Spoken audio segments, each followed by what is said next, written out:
खबरों की तफसील। बांडीपुरा में कल शाम मिलिटेंटों के एक बड़े हमले में बीजेपी लीडर शेख वसीम बारी, इनके छोटे भाई और वालिद की मौत हो गई।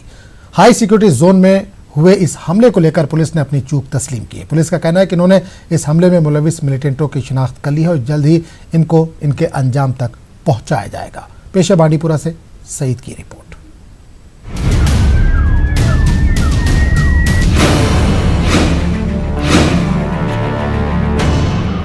बांडीपुरा कस्बे में बुध की शाम 8:45 बजे के करीब मिलिटेंटों के एक खौफनाक हमले में बीजेपी के नौजवान लीडर शेख वसीम बारी, उनके छोटे भाई उमर बशीर और वालिद बशीर अहमद शेख की मौत हो गई। तफसीलात के मुताबिक बारी अपने भाई और वालिद के साथ अपने दुकान में बैठे थे। इस दौरान 2 मिलिटेंटों ने दुकान में दाखिल होकर उन पर नजदीक से गोलियां चलाईं। तीनों जख्मी अफराद को अगरचे फौरी तौर पर जिला अस्पताल मुंतकिल किया गया, ताहम अस्पताल पहुंचने से पहले ही तीनों की मौत हो चुकी थी। इस वाक़े के बाद पूरे बांडीपुरा में दहशत का माहौल छा गया।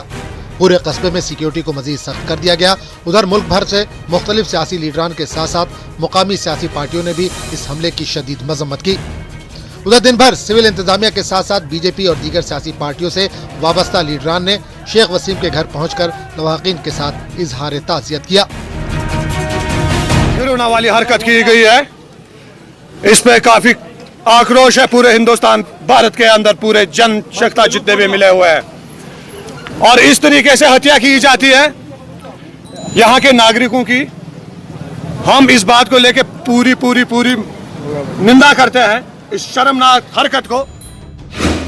शेख वसीम बारी 2014 में बीजेपी में शामिल हुए थे। इनके छोटे भाई उमर बशीर भी बीजेपी के यूथ लीडर थे। इनके वालिद भी पार्टी में बाज़ाब्ता तौर पर शामिल हो गए थे। शेख वसीम बारी के पार्टी में शामिल होते ही बांडीपुरा जिले में न सिर्फ पार्टी ने तहसील सतह पर हर जगह यूनिट कायम किए, बल्कि इनकी बदौलत ही बीजेपी ने पूरे बांडीपुरा जिले में अपनी बुनियाद कायम की थी।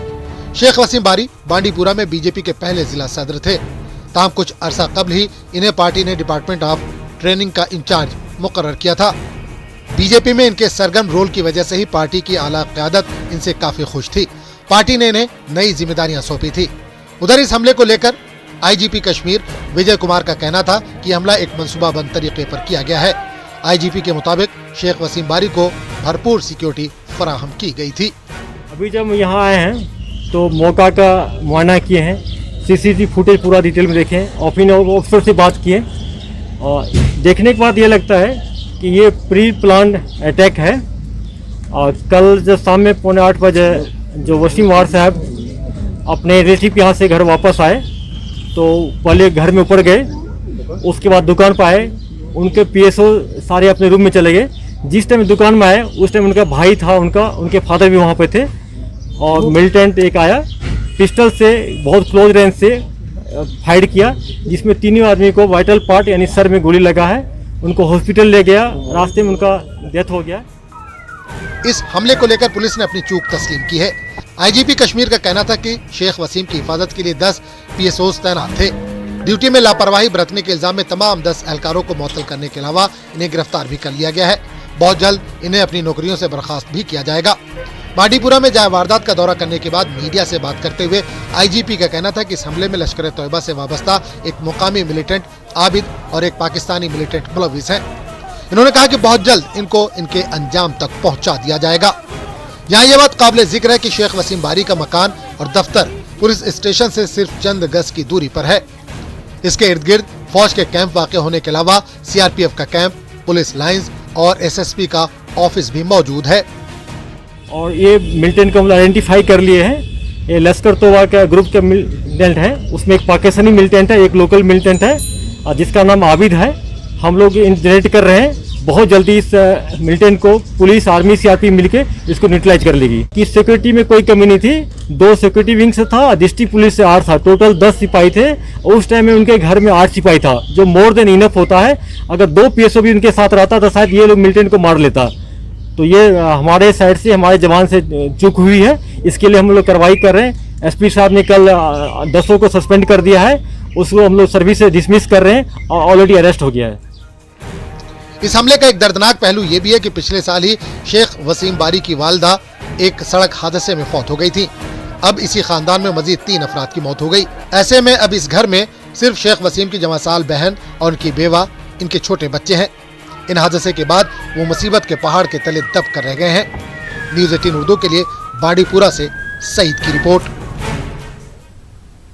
इस बीच कल शाम बांडीपुरा हमले में मारे गए बीजेपी लीडर शेख वसीम बारी, इनके छोटे भाई उमर बशीर और वालिद बशीर अहमद शेख की नमाज जनाजा अदा की गई और बाद में इनकी तदफीन अमल में लाई गई। इस मौके पर जम्मू कश्मीर बीजेपी के सदर रविंद्र रैना भी मौजूद रहे। बीजेपी के कुछ सीनियर लीडरान अशोक कौल और सूफी मोहम्मद यूसुफ के अलावा पार्टी के कई दीगर लीडरान और कारकुन भी इस मौके पर मौजूद थे। महलूकीन की नमाज जनाजा में खासी तादाद में लोगों ने शिरकत की। जम्मू कश्मीर के लेफ्टिनेंट गवर्नर गिरीश चंद्र मुर्मू ने बीजेपी लीडर शेख वसीम बारी और उनके अरकान खाना को कत्ल करने के वाक़े की शदीद मजम्मत की। एलजी ने कहा कि बर्बरियत के साथ मासूम अफराद की हलाकत इंसानियत के खिलाफ है। उन्होंने कहा कि कसूरवारों को उनके अंजाम तक पहुंचाया जाएगा। एलजी ने महलूकीन के लवाकिन के साथ इजहार हमदर्दी किया। हुआ कल इंसिडेंट, तो उसको लेकर अरे तो उसका हम कंडेम करते हैं। ये बहुत ही मिसगाइडेड काम चल रहा है।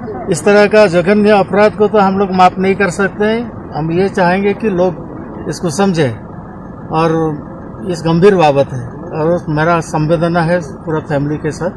धन्यवाद।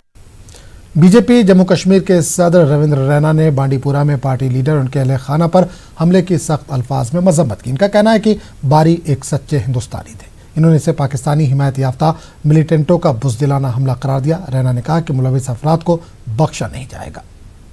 के दरिंदे कायर आतंकवादियों ने रात के अंधेरे में चोरी छिपे गीदड़ों की तरह, कायरों की तरह छिपकर वार किया और भारत माता के वीर सपूत, भारत माता के एक वीर पुत्र जांबाज सिपाही शेख वसीम बारी साहब, उनके भाई उमर सुल्तान साहब और उनके पिताजी शहादत को प्राप्त हुए।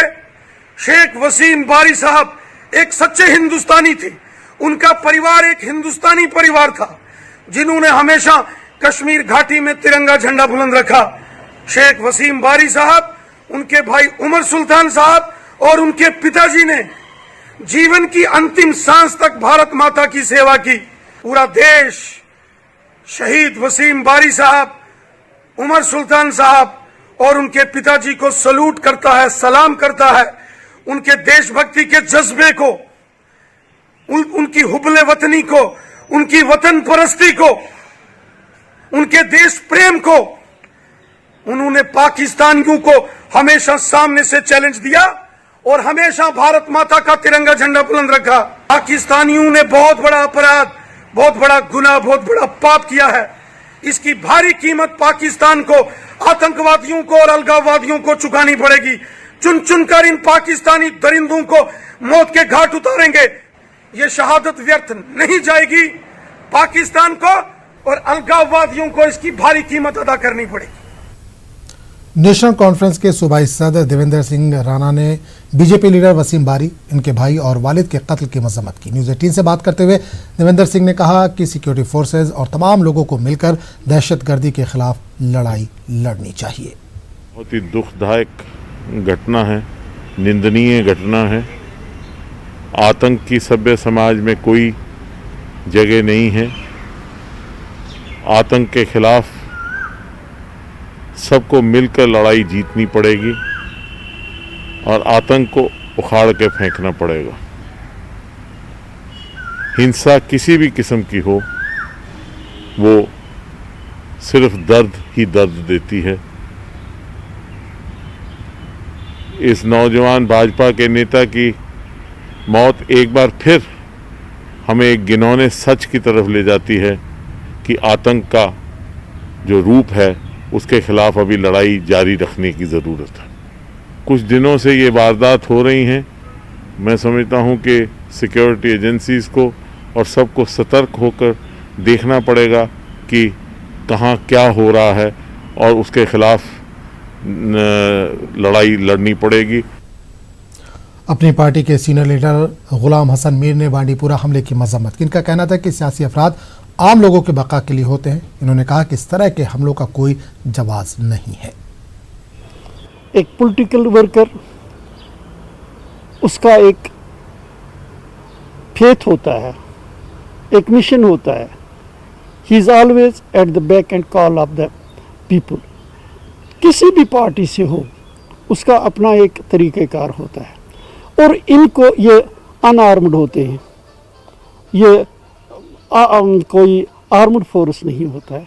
इनको गोली का निशाना बनाना किसी भी तरह से अच्छा नहीं है, ये कंडेमनेबल एक्ट है। किसने किया, क्यों किया, इसकी कोई इजाज़त नहीं होती है, नहीं है। ये इनह्यूमन एक्ट है, हम इसकी भरपूर मजम्मत करते हैं। राज्यसभा मेंबर नज़ीर अहमद लावे ने भी बांडीपुरा हमले की मजम्मत की। इन्होंने कहा कि गुज़िश्ता 30 सालों से कश्मीरी मरते आ रहे हैं। इन्होंने कश्मीर मसले को हल करने पर जोर दिया।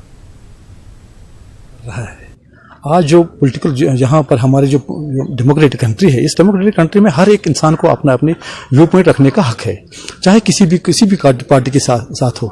जैसे इसलिए जो ये ब्रूटल किलिंग हो गई आज 3 अफराद एक ही घर के, तो आप अंदाजा कर सकते हैं कि अगर एक घर में एक खुद भी कोई आदमी मर जाता है तो उसकी हालत क्या हो सकती है। जिस घर में 3 आदमी मारे गए तो उनका क्या हाल होगा वो वही जानते हैं, और जो कोई इस चीज़ का विक्टिम होगा। जैसे मेरे कहने का मामला ये है कि यहाँ पर ये चीज़ें नहीं होनी चाहिए, क्योंकि कश्मीरी कब तक मरता रहेगा। ये पिछले 30 साल से हम ऐसे ही मर रहे हैं और आगे भी हमें मरना है। तो पॉलिटिकली यहाँ पर लोगों को आगे आना चाहिए, कि पॉलिटिकल प्रोसेस में हिस्सा लेना चाहिए, ताकि लोगों की जो मसाइल हैं, जो मसले हैं, जो प्रॉब्लम्स हैं, उनको उजागर कीजिए। और गवर्नमेंट ऑफ इंडिया से मांगिए कि हमारी मसले ये हैं, हमारी अनएम्प्लॉयमेंट प्रॉब्लम है, हमारी जो मसाइल है, बुनियादी जो ऑन ग्राउंड मसाइल हैं, उनको उजागर कीजिए। मारने से कोई फायदा नहीं होगा। मारने से कश्मीरी मर रहा है, जहाँ वहाँ से मर रहा है, यहाँ से मर रहा है, लेकिन दोनों तरफ से कश्मीरी मर रहा है। बीजेपी लीडर व सरपंच विजय रैना ने खुद अपनी ही पार्टी की क़यादत पर नुक्ताचीनी की। इन्होंने कहा कि वादी कश्मीर में कौम परस्त ताकतों को सिक्योरिटी की फराहमी को यकीनी बनाने में बीजेपी क़यादत संजीदगी का मुजाहरा नहीं कर रही है। इन्होंने कहा कि मिलिटेंटों के खतरे के बावजूद तमाम पार्टियों के पंच, सरपंच और सियासतदान मुल्क की खिदमत कर रहे हैं। जो राम माधव जी ने कंडोलेंस मैसेज दी थी वसीम बारी और उनके परिवार की शहादत पे, तो उनको मैंने वहां रिप्लाई किया था कि वो किसको कंडोलेंस देना चाहते हैं। देखिए, उनका पूरा परिवार तो खत्म हो गया और आप लिख रहे हैं कि my deepest condolences to his family. Ram Madhav ji, एक परिवार खत्म हो चुका है। ये देशभक्त परिवार था और कश्मीर वैली में जितना कोई देशभक्ति नहीं दिखा पाता था, वो वसीम बारी और उसका परिवार ने दिखाया। आपने ऐसे बहुत सारे परिवार अभी तक मर चुके हैं, उनकी ऐसी ही हालत हुई है। आपने क्या किया है? अगले दिन आप फोटो लोगे, उस फोटो के ऊपर मोमबत्ती जलाओगे और फूलमाला चढ़ाओगे और अगले दिन सब भूल जाएंगे, और दूसरे, तीसरे, चौथे दिन, 15 दिन बाद फिर एक हमारा लीडर मारा जाएगा। चाहे किसी भी पार्टी का लीडर क्यों ना हो, है तो वो हमारा हिंदुस्तानी ही। तो मैं राम माधव जी और अपने जितने भी नेता हैं, खास तौर पर जो एलजी हमारे यहां बैठे हैं जम्मू कश्मीर में, उनके साथ जितने भी सिक्योरिटी एहलकार हैं, चाहे आईजी सिक्योरिटी हैं या बाकी लोग हैं, हमारी सुध कोई नहीं ले रहा है। जितने भी हमारे लीडर हैं कश्मीर में, चाहे बीजेपी हैं, कांग्रेस है, पंच हैं, सरपंच हैं, काउंसलर हैं, सबकी जान खतरे में है। पिछले महीने ही अजय पंडिता जी को मारा गया था, उसने भी गुहार लगाई थी अपनी सिक्योरिटी की, लेकिन हम उसको बचा नहीं पाए। खबरों का सिलसिला जारी रहेगा, लेकिन एक छोटे से वक्फे के बाद।